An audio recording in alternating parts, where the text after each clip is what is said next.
Hello friends, நான் Sharmilan Vipokan. So இன்னைக்கு வீடியோல வந்து Infosys ட்ரெய்னிங்க்கு எப்படிலாம் நம்ம வந்து ப்ரிப்பேர் பண்ணலாம் அப்படின்றத வீடியோல பார்க்க போறோம். So நான் இன்னும் ட்ரெய்னிங் முடிக்கல. இன்னும் எனக்கு 1 month ட்ரெய்னிங் இருக்கு. So 2 FA முடிச்சிருக்கேன். 3rd FA வந்து இப்போ 1 வீக்ல வந்து வரும் திருப்பி. And இந்த வீடியோ எதுக்கு நான் இப்பவே எடுக்கிறேன் அப்படின்னு பாத்தீங்கன்னா நிறைய பேர் வந்து தொடர்ந்து கமெண்ட் செக்ஷன்லயும் இன்ஸ்டாகிராம்லயும் வந்து கேட்டுட்டே இருந்தீங்க.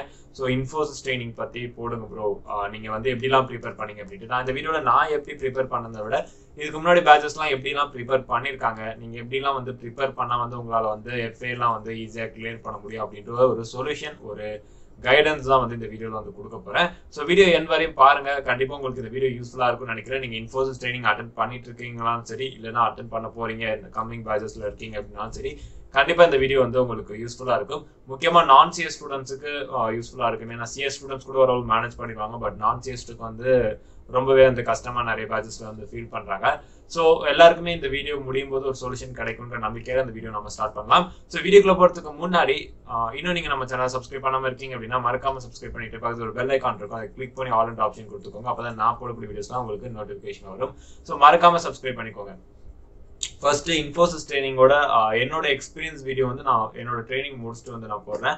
ஸோ இப்போ வந்து எப்படி ப்ரிப்பரேஷன்ஸ் பண்ணலாம், Infosysஓட ட்ரெய்னிங் வந்து எஃப்ஏஸ்லாம் வந்து எப்படி கிராக் பண்றது அப்படின்றத பார்க்கலாம். உங்களுக்கு வந்து எஃப்ஏ பொறுத்தவரையும் பார்த்தீங்கன்னா ஆப்ஜெக்டிவ் இருக்கும், அதுக்கப்புறம் ஹேண்ட்ஸ் ஆன் இருக்கும். இந்த ஆப்ஜெக்டிவ் பொறுத்தவரையும் இந்த நெகட்டிவ் மார்க்கிங்லாம் இருக்கும். ஓகேவா? ஸோ நம்ம வந்து ஃபர்ஸ்ட் ஆப்ஜெக்டிவ் வந்து கவர் பண்ணிடுறோம், அதுக்கப்புறம் ஹேண்ட்ஸ் ஆன் போகலாம்.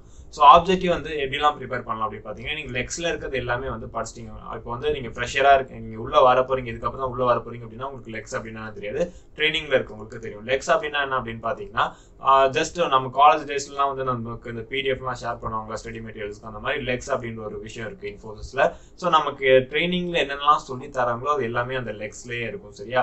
அவங்க ட்ரைனிங்ல சொல்லி தரது புரியலனா கூட நீங்க அந்த லெக்ஸை ரெஃபர் பண்ணாலே வந்து உங்களுக்கு ஒரு அளவு அண்டர்ஸ்டாண்டிங் இருக்கும். யூஸ்வலா எனக்கு புரியல அப்படின்னா நான் லெக்ஸா ரெஃபர் பண்ணா உங்களுக்கு நல்ல ஒரு ஸ்டெப் பை ஸ்டெப் வந்து கிளியரா வந்து எல்லாமே எக்ஸ்பிளைன் பண்ணிருப்பாங்க. ஸோ லெக்ஸ் அப்படின்ற ஒரு விஷயம் இருக்கு. நீங்க உங்களோட ஆப்ஜெக்டிவ் பாத்தீங்க அப்படின்னா, நீங்க லெக்ஸ்ல இருக்க எல்லா கான்செப்டும் ப்ரிப்பேர் பண்ணாலுமே வந்து உங்களுக்கு ஒரு சில கொஸ்டின்ஸ்லாம் வந்து ஆன்சர் பண்ணவே முடியாது. ஏன்னா எல்லாமே வந்து அவங்க ஓன் கொஸ்டின்ஸ் தான் இருக்கும். ஓகேவா? ரிப்பீட்டட் கொஸ்டின்ஸும் வந்து வரும், பட் வந்து பாத்தீங்கன்னா ரொம்ப ரேரா தான் இருக்கும். ஸோ அதனால முடிஞ்ச அளவுக்கு எல்லாமே வந்து ஒரு அண்டர்ஸ்டாண்டிங் பண்ணி படிக்க ஆரம்பிங்க. ஆப்ஜெக்டிவ் பொறுத்தவரையும் நான் முக்கியமா என்ன அட்வைஸ் கொடுப்போம் அப்படின்னு பாத்தீங்கன்னா, ஆப்ஜெக்டிவ் பொறுத்தவரையும் உங்களுக்கு நெகட்டிவ் மார்க்கிங் இருக்கு. ஸோ உங்களுக்கு தெரிஞ்ச ஆன்சரை மட்டும் கரெக்டா கொடுங்க. உங்களுக்கு தெரியாத ஆன்சர் வந்து அட்டன் பண்ணாதீங்க. உங்களுக்கு எதெல்லாம் வந்து கரெக்ட்னு உங்களுக்கு நீங்க அதுல 10 மார்க் எடுத்தாலும் கூட பரவாயில்ல, பட் உங்களுக்கு என்ன அதுல வந்து எக்ஸாக்டா என்ன தெரியுமோ அது மட்டுமே டிக் கொடுங்க. ஏன்னா ராங்கா கொடுத்தீங்கன்னா நீங்க எடுக்கிற மார்க்லயும் வந்து அது மைனஸ் ஆயிரும். ஸோ நான் ஃபர்ஸ்ட் எஃப்ஏ பொறுத்தவரையும் அதான் பண்ணேன். எல்லாத்துக்குமே வந்து ஆன்சர் பண்ணிவிட்டேன். ரொம்ப கம்மியாயிருச்சு. நான் குவாலிஃபைட் ஆகணும்னு தெரியல, பட் ஃபர்ஸ்ட் எஃப்ஏ வந்து குவாலிஃபைட் ஆயிட்டேன். செகண்ட் எஃப்ஏ வந்து முடிச்சிருக்கேன். ஃபர்ஸ்ட் எஃப்ஏ விட நான் செகண்ட் எஃப்ஏ நல்லாவே பண்ணியிருக்கேன். ஸோ அதுவும் குவாலிஃபைட் ஆயிரும். ஓகேவா? ஸோ அதனால முடிஞ்ச அளவுக்கு ஆப்ஜெக்டிவ் பொறுத்தவரையும் உங்களுக்கு நல்லா உங்களுக்கு என்ன கொஸ்டின் வந்து நல்லா ஆன்சர் தெரியுதோ அது மட்டும் வந்து டிக் பண்ணுங்க. அண்ட் மீதி உங்களுக்கு அந்த ஒரு கொஸ்டின் யோசிச்சு ஆன்சர் பண்றதுக்கு ஒரு டியூரேஷன் வந்து கொடுத்துருப்பாங்க. 1 hour 1.5 hours வந்து கொடுப்பாங்க. உங்களுக்கு 27 கொஸ்டின்ஸ் இருக்கும் ஆப்ஜெக்டிவ்ல. அதுல வந்து உங்களுக்கு நல்லா தெரிஞ்ச கொஸ்டின் வந்து நல்லா யோசிச்சு ஆன்சர் பண்ணுங்க. நீங்க நம்பர் ஆஃப் கொஸ்டின்ஸ் விட்டாலும் பரவாயில்ல, உங்களுக்கு தெரிஞ்ச கொஸ்டின்லாம் ஆன்சர் பண்ணிட்டீங்களா அது வரையும் வந்து சந்தோஷப்பட்டுக்கோங்க. அண்ட் இப்போ நீங்க ஆப்ஜெக்டிவ்ல 0 மார்க் எடுத்தாலுமே நீங்க ஹேண்ட்ஸ் ஆன்ல வந்து ஃபுல்லா எடுத்துட்டீங்க, ஃபுல் மார்க் எடுத்துட்டீங்க அப்படின்னா கூட நீங்க குவாலிஃபைட் ஆயிடலாம். அதனால வந்து நீங்க ஆப்ஜெக்டிவ்ல உங்களுக்கு தெரிஞ்ச ஆன்சரை மட்டும் நீங்க டிக் பண்ணி மார்க் எடுங்க. தெரியாத ஆன்சரை டிக் பண்ணி முடிஞ்ச அளவுக்கு வந்து மார்க் எடுக்கிற மார்க்கும் வந்து மைனஸ் ஆகாம பாத்துக்கோங்க. இதெல்லாம் ஆப்ஜெக்டிவ் பொறுத்தவரையும் நான் கொடுக்க வேண்டிய அட்வைஸ். ஸோ லெக்ஸ்லேயே வந்து நல்லா படிச்சுக்கோங்க. உங்களுக்கு ஓரளவு கான்செப்ட் புரிஞ்சாலும் நீங்க ஆப்ஜெக்டிவ்ல வந்து நல்ல மார்க் எடுத்துடலாம். சுத்தமா உங்களுக்கு புரியல அப்படின்றப்ப வந்து நீங்க ஆப்ஜெக்டிவ் வந்து நெகட்டிவ் மார்க்கிங்லாம் போகும். உங்களுக்கு தெரியாத ஆன்சர்லாம் வந்து அட்டன் பண்ணீங்கன்னா நீங்க ஆப்ஜெக்டிவ்ல 0 எடுத்தாலும் ஹேண்ட்ஸ் ஆன்ல வந்து 50க்கு மேல எடுத்தீங்க அப்படின்னா கூட நீங்க வந்து குவாலிஃபைட் தான் FA1. பட் உங்களுக்கு வந்து ஓவரால் எல்லா எஃப்ஏயும் சேர்த்து வந்து 65% மேல வரணும். அப்படி வரல அப்படின்னா நீங்க எந்த எஃப்ஏல வந்து மார்க் கம்மியா இருக்கீங்களோ அந்த எஃப்ஏல வந்து ரீடெஸ்ட் வந்து கண்டக்ட் பண்ணுவாங்க. ஸோ இது வந்து அவங்களோட கைட்லைன்ஸ் படி. எல்லா விஷயங்களும் நான் வந்து இந்த வீடியோல சொல்ல முடியாது. ஒரு சில விஷயங்கள் அவங்களோட பிரைவசிலாம் வந்து மீறி சொல்ற மாதிரி இருக்கும். ஸோ நான் வந்து அவங்களோட கைட்லைன்ஸ் படி என்னெல்லாம் சொல்லணுமோ அதெல்லாம் சொல்றேன். ஓகேவா? ஸோ உங்களோட எஃப்ஏக்கு வந்து நீங்க 2 ஆப்ஜெக்டிவ் அப்புறம் ஹேண்ட்ஸ் ஆன் ரெண்டுமே சேர்த்து 50க்கு மேல எடுத்துட்டீங்க அப்படின்னா நீங்க குவாலிஃபைட். ஆனா உங்களோட எல்லா எஃப்ஏயுமே சேர்த்து 65% மேல இருக்கணும். அது வந்து பாத்துக்கோங்க. அப்படி உங்களுக்கு 65% மேல வரல அப்படின்னா எந்த எஃப்ஏல வந்து நீங்க கம்மியா மார்க் எடுத்திருக்கீங்களோ அந்த எஃப்ஏக்கு வந்து ரீடெஸ்ட் எடுக்கிற மாதிரி இருக்கும். ஓகேவா? இது வந்து அவங்க கைட்லைன்ஸ் பாலிசி. ஸோ ஆப்ஜெக்டிவ் பொறுத்தவரையும் நான் அகைன் சொல்றேன், நெகட்டிவ் மார்க்கிங் வந்து போயிடாதீங்க. உங்களுக்கு வந்து எது ஆன்சர் நல்லா தெரியுதோ அந்த ஆன்சரை மட்டும் டிக் பண்ணுங்க. அகைன் சொல்றேன். ஏன்னா எங்க பேட்ச்லாம் நிறைய பேருக்கு நெகட்டிவ் மார்க்கே போயிடுச்சு. 1 2 அந்த மாதிரி டாப் மார்க்கே பார்த்தீங்கன்னா 40 மார்க் உங்களுக்கு ஆப்ஜெக்டிவ் நடக்கும். டாப் மார்க்கே பார்த்தீங்கன்னா ஃபர்ஸ்ட் FA1ல 16 சம்திங் என்னமோ 16 தான் எடுத்திருந்தாங்க. ஸோ என்னோட மார்க்லாம் சொன்னா ரொம்ப மோசமாக இருக்கும். பட் இருந்தாலும் குவாலிஃபைட் ஆகிட்டேன். ஏன்னா வந்து ஹேண்ட்ஸ் ஆன் ஓரளவு நல்லா பண்ணிருந்தேன், அதனால குவாலிஃபைட் ஆகிட்டேன். இல்லைன்னா வந்து நானும் போயிருப்பேன், இது ரிட்டன் டெஸ்ட் எழுதுற மாதிரி இருக்கும். பட் ஹேண்ட்ஸ் ஆன் நல்லா பண்ணதால எனக்கு ஆப்ஜெக்டிவ் மார்க் வந்து கம்மியாக இருந்தாலுமே வந்து குவாலிஃபைட் ஆயிடுச்சு. இப்போ FA2 பொறுத்தவரையும் ஆப்ஜெக்டிவ் ஓரளவு பரவாயில்ல, நல்லா பண்ணியிருக்கேன். நான் லாஸ்ட் கம்பேர் பண்ணும்போது FA1ஓட FA2 வந்து நல்லாவே பண்ணியிருப்பேன். ஸோ ஆப்ஜெக்டிவ் முடிஞ்ச அளவுக்கு உங்களுக்கு தெரிஞ்சதை மட்டும் அட்டன் பண்ணுங்க. நான் திரும்ப சொல்றேன், ஏன்னா நெகட்டிவ் மார்க் நிறைய பேருக்கு வந்துருந்துச்சு FA1ல. ஸோ ஹேண்ட்ஸ் ஆனை பொறுத்தவரையும் பார்த்தீங்கன்னா நிறைய நான் சிஎஸ் இருப்பீங்க, நிறைய சிஎஸ் இருப்பீங்க. ஓகேவா? ஸோ எப்படிலாம் இதுக்கு வந்து ப்ரிப்பேர் பண்ணணும் அப்படின்னு பார்த்தீங்கன்னா, ஹேண்ட்ஸ் ஆனுக்கு ஸ்டார்டிங்லேருந்தே உங்களுக்கு ட்ரைனிங் எடுக்கிறாங்க இல்லையா, ஸ்டார்டிங் டேலேருந்து என்னென்ன விஷயங்கள்லாம் ஒரு நாளைக்கு சொல்லி தராங்க அப்படின்றது ஒரு நோட்டில் வந்து அதுக்குன்னு ட்ரைனிங்னு தனியாக ஒரு நோட் போட்டு வைங்க. ஸோ என்னென்னலாம் சொல்லி தராங்க அப்படின்றத நோட் பண்ணி வச்சுட்டு அன்னன்னைக்கு என்னென்னலாம் சொல்லி தராங்களோ அது அன்னன்னைக்கே ப்ராக்டிஸ் பண்ணிட்டீங்க அப்படின்றப்ப உங்களுக்கு ஓரளவு ஒரு அண்டர்ஸ்டாண்டிங் இருக்கும். ஓகேவா? நீங்க அவங்க சொல்லி கொடுக்கறத வெறும் கவனிச்சுட்டு மட்டும் இருந்தீங்க அப்படின்னா கண்டிப்பா உங்களுக்கு வந்து ரொம்ப கஷ்டமா இருக்கும். ஏன்னா ஃபைனலா உட்காந்துட்டு யாருமே உங்களுக்கு சொல்லி தர போறது இல்லை. ஏன்னா வந்து உங்களுக்கு நீங்க இது எப்படி எடுத்துக்கணும் அப்படின்னா, நிறைய பேர் வந்து காலேஜ்ல படிக்கிற மாதிரி எடுப்பீங்க. ஈவன் நான் கூட அப்படிதான் எடுத்துக்கிட்டேன் ஸ்டார்டிங்ல. ஸோ காலேஜ்ல படிக்கிற மாதிரி நம்ம இது எடுத்துக்கூடாது. ஏன்னா வந்து காலேஜ்ல படிக்கிறது எல்லாமே வந்து நம்ம ஒர்க்ல வந்து இம்ப்ளிமெண்ட் பண்ண போறது. நமக்கு அது எக்ஸாம்ஸ் வைப்பாங்க, எக்ஸாம் கிராக் பண்ணணும் அப்படின்றதுக்காண்டி ஓரளவு கான்செப்ட்ஸ் எல்லாம் பார்த்துட்டு லாஸ்ட் டைம்ல உட்காந்து ப்ரிப்பேர் பண்ணுவோம். பட் இது வந்து பாத்தீங்க அப்படின்னா நம்மளோட கெரியர். ஸோ நம்ம வந்து ஒரு ஒர்க்ல வந்து இம்ப்ளிமெண்ட் பண்ண போற விஷயத்தை தான் நமக்கு அந்த ட்ரைனிங்ல வந்து கொடுக்குறோம். நமக்கு ட்ரைனிங் எதை பேஸ் பண்ணி கொடுக்குறாங்களோ அதை பேஸ் பண்ணி தான் நம்ம ஒர்க்கும் இருக்கும். ஓகேவா? ஸோ நம்ம ஒர்க் எதை பேஸ் பண்ணி இருக்க போதோ அதுக்காக தான் நமக்கு ட்ரைனிங் கொடுக்குறாங்க. ஸோ அது கொஞ்சம் சீரியஸா எடுத்து நம்ம டெய்லியுமே ப்ராக்டிஸ் பண்ணணும். ஏன்னா அதை பேஸ் பண்ணி தான் உங்க ஒர்க் இருக்க போகுது. ஒர்க் அப்போ வந்து பக்கத்துல உட்காந்து யாருமே உங்களுக்கு சொல்லிக் கொடுக்க மாட்டாங்க. உங்களுக்கான ஒர்க் எதுன்னு சொல்லிடுவாங்க. நீங்க அந்த டியூரேஷனுக்குள்ள டெட்லைனுக்குள்ள வந்து நீங்க முடிச்சு கொடுக்கணும். ஸோ அந்த டைம்ல வந்து ரொம்பவே கஷ்டமா இருக்கும். இப்போ வந்து நிறைய பேர் வந்து யோசிக்கலாம், ஓகே நமக்கு வந்து ஆன்சர்ஸ் அங்கேருந்து வரும் இங்கேருந்து வரும், நம்ம அது இது பண்ணலாம் அப்படின்ட்டு. பட் அட் ஒன்ஸ் உங்களுக்கு ப்ராஜெக்ட் எல்லாம் போனதுக்கு அப்புறம் அந்த டைம் வந்து ரொம்ப கஷ்டமா இருக்கும். ஸோ ஒண்ணுமே பண்ண முடியாத மாதிரி இருக்கும். ஏன்னா எந்த ஒரு ஐடியாவே இருக்காது. நீங்க கொஞ்சம் கூட ப்ராக்டிஸ் பண்ணலாம் அப்படின்னா உங்களுக்கு சுத்தமா ஐடியாவே இருக்காது ப்ராஜெக்ட் எப்படி பண்ணணும் அப்படின்றது. ஸோ அந்த டைம்ல கொஞ்சம் கஷ்டப்படுவீங்க. ஸோ அதனால டெய்லியும் நீங்க இது சரி இது நாள் வரையும் ஃபாலோ பண்ணலாம், சரி இதுக்கப்புறமாச்சும் டெய்லி அவங்க என்னென்னலாம் சொல்லி கொடுக்குறாங்களோ அது அட்லீஸ்ட் ஒரு நோட்ல நோட் பண்ணி வைங்க. அப்பதான் உங்களுக்கு அகைன் அவங்க சொல்லி கொடுக்கறதெல்லாம் ப்ராக்டிஸ் பண்ணும்போது டவுட் வந்தா கூட நீங்க அந்த நோட்டை ரெஃபர் பண்ணி நீங்க அதை வந்து அதுபடி ஸ்டெப்ஸ் பை ஸ்டெப்ஸா வந்து பண்ணிக்கலாம். அண்ட் லெக்ஸ்ல வந்து ஸ்டெப் பை ஸ்டெப்பா வந்து என்னென்னலாம் சொல்லி கொடுக்குறாங்களோ அது எல்லாமே லெக்ஸ்லயும் இருக்கும். பட் நாம நோட் பண்ணி வைக்கிறது இன்னும் ஈஸியா அண்டர்ஸ்டாண்டிங் ஆகணும் இல்லையா? ஸோ அதனால நோட்ல வந்து நோட் பண்ணி வைங்க. ஓகேவா? இப்போ புரியாத கான்செப்ட், இப்போ நீங்க நான் சீரியஸா இருக்கீங்க, நிறைய கான்செப்ட் வந்து உங்களுக்கு அண்டர்ஸ்டாண்ட் பண்ண கஷ்டமா இருக்கும். ஓகேவா? ஸோ உங்க பேட்சுக்குன்னு நிறைய வாட்ஸ்அப் குரூப்லாம் இருக்கும். அது வந்து ஆஸ் பர் பாலிசி வந்து வாட்ஸ்அப் குரூப் வந்து உங்க கம்யூனிகேஷனுக்கு யூஸ் பண்ணிக்கலாம். பட் அந்த மால் ப்ராக்டிஸ் அதுக்கெல்லாம் யூஸ் பண்ணக்கூடாது அவங்க பாலிசி படி.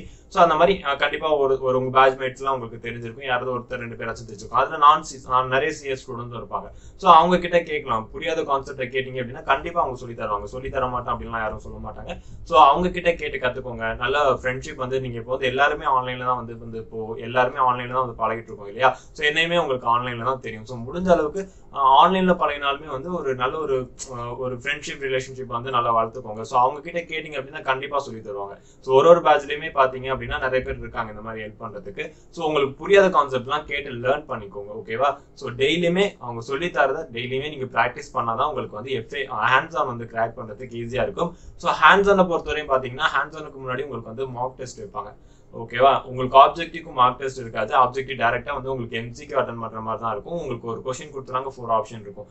ஃபார் எக்ஸாம்பிள் எம்சிக்கு எப்படி இருக்கும் அப்படின்னு பாத்தீங்கன்னா, உங்களுக்கு நீங்க இன்ஃபோசிஸோட ஆப்டிடியூட் எக்ஸாம் ஆன்லைன் டெஸ்ட் வந்து அட்டன் பண்ணிருப்பீங்களா, சேம் அதே மாதிரி உங்களுக்கு ஃபுல் ஸ்கிரீன்ல வந்துடும். உங்களுக்கு நம்பர் ஆஃப் கொஸ்டின் 27 கொஸ்டின் சைட்ல இருக்கும். ஸோ 27 கொஸ்டின்லாம் நீங்க ஸ்கிப் பண்ணி உங்களுக்கு என்ன ஆன்சர் தெரியுதோ அதுக்கு வந்து நீங்க ஆன்சர் பண்ணிக்கலாம். அதே மாதிரி உங்களுக்கு ஸ்கிரீன்ல இருந்து எல்லாமே சேம் அதே மாதிரி தான் இருக்கும். ஸோ ஆன்லைன் டெஸ்ட் எப்படி அட்டன் பண்ணீங்களோ அதே மாதிரி தான் இருக்கும். இதுல வந்து 27 கொஸ்டின்ஸ் மட்டும் தான் இருக்கும். ஓகேவா? இதுதான் வந்து ஆப்ஜெக்டிவ் பொறுத்தவரைக்கும் உங்களுக்கு அதுக்கு வந்து மார்க் டெஸ்ட்லாம் கிடையாது. பட் ஹேண்ட்ஸ் ஆனுக்கு மார்க் டெஸ்ட் வைப்பாங்க. பட் ஹேண்ட்ஸ் ஆனுக்கு வைக்கிற மார்க் டெஸ்ட் தான் உங்களுக்கு எஃப்ஏ வந்து கிளியர் பண்றதுக்கு ரொம்ப வந்து யூஸ்ஃபுல்லா இருக்கும். எனக்கு தெரிஞ்சு 2 எஃப்ஏக்கு வந்து 2 எஃப்ஏக்குமே பாத்தீங்கன்னா அந்த hands on question mark question தான் வந்து எனக்கு ரொம்ப யூஸ்ஃபுல்லா இருந்துச்சு. என்ன அப்படின்னு பாத்தீங்கன்னா மார்க்கு உங்களுக்கு ஒரு கொஸ்டின் கொடுப்பாங்க. இப்போ வந்து நீங்க ஜாவா ஸ்ட்ரீமா இருக்கட்டும், இல்ல பைத்தான் ஸ்ட்ரீமா இருக்கட்டும், .NET ஸ்ட்ரீமா இருக்கட்டும், மார்க்குன்னு உங்களுக்கு ஒரு கொஸ்டின் கொடுப்பாங்க. ஓகேவா? அந்த கொஸ்டினோட கம்பேர் பண்ணும்போது உங்களுக்கு எஃப்ஏக்கு வரக்கூடிய கொஸ்டின் வந்து ஈஸியா இருக்கும். இப்போ மார்க் கொஸ்டின்ல வந்து பாத்தீங்கன்னா உங்களுக்கு 100% டிஃபிகல்ட்டியா இருக்குன்னா உங்களுக்கு எஃப்ஏக்கு வரக்கூடிய கொஸ்டின்ஸ் பாத்தீங்கன்னா 50% தான் உங்களுக்கு டிஃபிகல்ட்டி லெவல் இருக்கும். ஏன்னா அதுக்கு ஃபர்ஸ்ட் டைம் அந்த FA1 கொஸ்டின் பார்க்கும்போது சுத்தமா எனக்கு ஒண்ணுமே புரியல, என்ன கொஸ்டின் இருக்க மாதிரி இந்த மாதிரி இருந்துச்சு.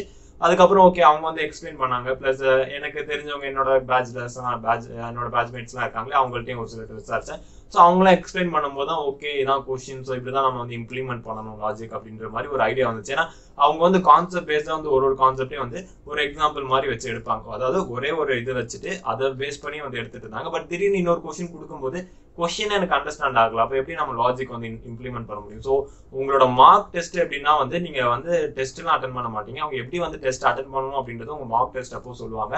அண்ட் எப்படிலாம் கோடை வந்து லாஜிக்கா இம்ப்ளிமெண்ட் பண்ணணும், நம்ம எதில் போயிட்டு ஒர்க் பண்ணணும், அந்த மாதிரி இன்ஸ்ட்ரக்ஷன்ஸ் வந்து கொடுப்பாங்க மார்க் டெஸ்ட்ல. மார்க் டெஸ்ட்டுக்குன்னு ஒரு கொஸ்டின் கொடுப்பாங்க. அந்த கொஸ்டினை நீங்க ஒர்க் அவுட் பண்ணி பார்த்தீங்க அப்படின்னாலே கண்டிப்பா உங்களால FA வந்து கிராக் பண்ண முடியும்.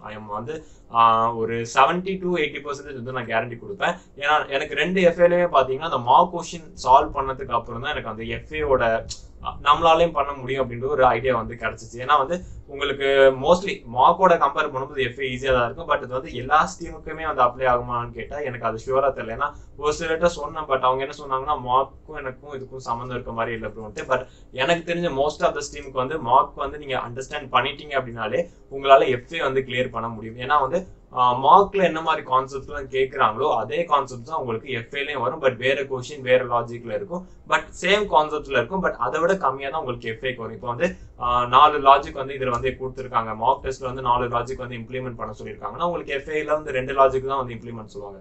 அந்த 4 லாஜிக்ல இருந்து ஏதாவது ஒரு 2 லாஜிக் எடுத்து இதுல வந்து இம்ப்ளிமெண்ட் பண்ண சொல்லுவாங்க. பட் உங்களுக்கு கொஸ்டின் கான்செப்ட்ஸ்லாம் வேற மாதிரி இருக்கும். ஸோ இந்த மாதிரி தான் இருக்கும்.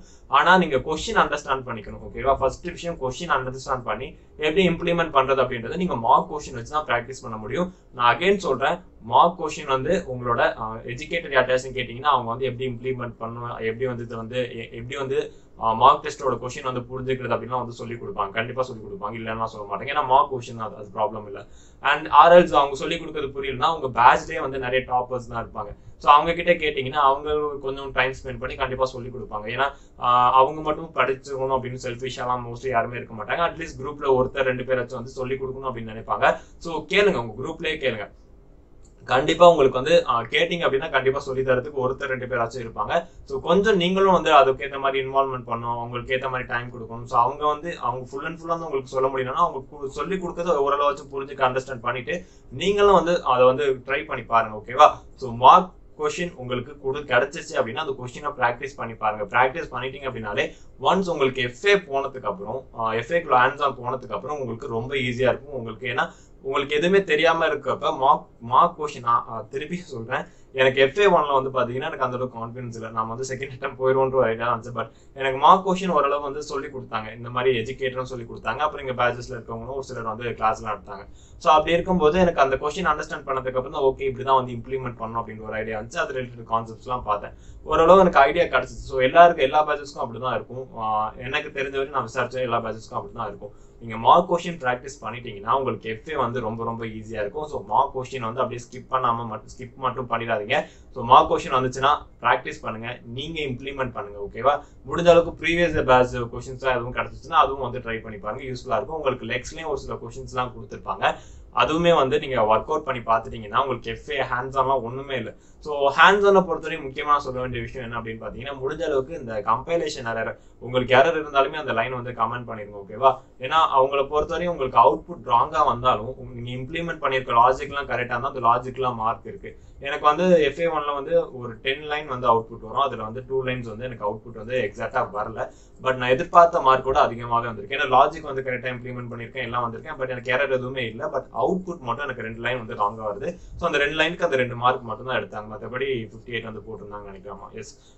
ஸோ அந்த ஒரு மிஸ்டேக் மட்டும் தான் எனக்கு வந்து ஹேண்ட்ஸ் ஆன் இருந்துச்சு. ஸோ அதனால வந்து எனக்கு ஆப்ஜெக்டிவ்ல கம்மியா இருந்தாலுமே ஹேண்ட்ஸ் ஆன் நல்லா பண்ணிருக்கிறதால எனக்கு வந்து குவாலிஃபைட் ஆயிடுச்சு. ஸோ அதனால நீங்க வந்து முடிஞ்ச அளவுக்கு ஹேண்ட்ஸ் ஆன்ல வந்து கம்பைலேஷன் எரர் இருக்காம எரரே இல்லாம மாதிரி உங்களுக்கு அவுட்புட் வந்து தப்பா வந்தாலும் உங்களோட எரர் இல்லாம வந்து பாத்துக்கோங்க. ஏன்னா எரர் வந்துச்சு அப்படின்னா உங்களுக்கு மார்க் வந்து ரொம்ப மைனஸ் பண்ணுவாங்க. ஸோ முடிஞ்ச அளவுக்கு கம்பைலேஷன் எரர் இல்லாம பாருங்க. அவுட்புட் தப்பா வந்தாலும் பரவாயில்ல, முடிஞ்ச அளவுக்கு உங்களால எவ்வளவு பெஸ்டா கொடுக்க முடியுமோ அந்த அளவுக்கு பெஸ்டா கொடுங்க. ஸோ இது வந்து எனக்கு வந்து எப்படிலாம் ப்ரிப்பேர் பண்ணலாம் அப்படின்ற மாதிரி தான் ஒரு கான்செப்டா அந்த ஒரு வீடியோ எடுத்தேன். ஏன்னா நிறைய பேர் வந்து தொடர்ந்து கேட்டுட்டு இருக்கிறதால ஓகே நான் ஃபைன் எடுக்கணும் அப்படின்றதுக்காக எடுத்திருக்கேன். நான் ஒன்ஸ் என்னோட ட்ரைனிங் முடியும், எனக்கு Feb 14 முடியும்னு நினைக்கிறேன். முடிச்சதுக்கு அப்புறம் இன்னும் கொஞ்சம் கிளியரா ஸோ என்ன மாதிரிலாம் வந்து எஃபிஷியண்டாக வந்து ட்ரெயின் பண்ணலாம், எப்படிலாம் ப்ரிப்பேர் பண்ணலாம் அப்படின்றது வந்து நான் இன்னொரு வீடியோ போடுறேன். இந்த வீடியோ யூஸ்ஃபுல்லாக இருந்திருக்கும்னு நினைக்கிறேன். யூஸ்ஃபுல்லாக இருந்துச்சுன்னா மறக்காம சப்ஸ்கிரைப் பண்ணிக்கோங்க, ஃப்ரெண்ட்ஸுக்கும் ஷேர் பண்ணுங்க. தேங்க்யூ ஃபார் வாட்சிங். நன்றி, வணக்கம்.